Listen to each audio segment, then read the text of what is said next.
The Kidde and the Xsense combination smoke and CO detector are two really good options if you're looking to upgrade the smoke detectors in your home.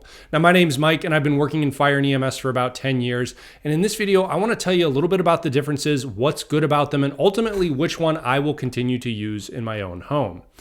Now, like I said, they're both good and they're both photoelectric detectors. And what that means is that there's two different types of smoke detectors, photoelectric and ionization. And photoelectric does a little bit better with smoldering fires, which are the types of fires that generally start in residential homes. For the purposes of this video, we don't need to go into what ionization is, just know that these are both photoelectric. These both also have CO detectors built into it. If you don't know what CO is, that stands for carbon monoxide. You can't see it, you can't smell it, you don't know it's there usually until it's too late.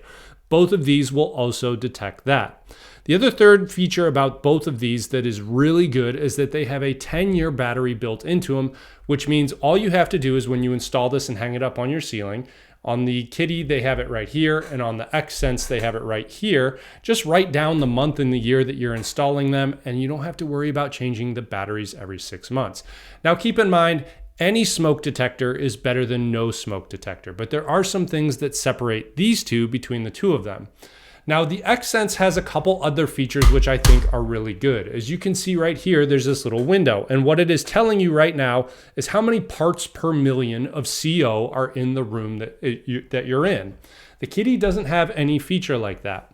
This is really nice, obviously for the obvious reason, but also because when people hear their smoke detector go off, they tend to panic. And then when they see no smoke in the house, they get really confused as to why their detector's going off.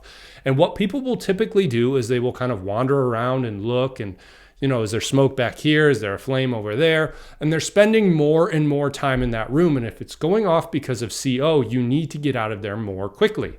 So on the Xsense, what it will do is it will tell you. So if you hear it going off and you don't see smoke, just look at your detector. And if you see a number that's higher and it's alarming, get out of the house. That means that it is detecting that CO is present. Now, like I said, the Kidde doesn't have any sort of feature like that. If you hear it alarming, you should just get out. I think that's really what separates the two of these. Now, between the two, I just installed one of these in my office because I needed a new detector and I wanted to try out the Xsense and test it, but the rest of my house has the Kidde. So which one will I continue to go with? Well, for now, I'm going to stick with Kidde throughout my house. And the reason is because Kidde is a known entity. They've been around forever. I'm not sure who owns who. Kidde and somehow First Alert are related. They've been around forever. I've never had a bad experience with them.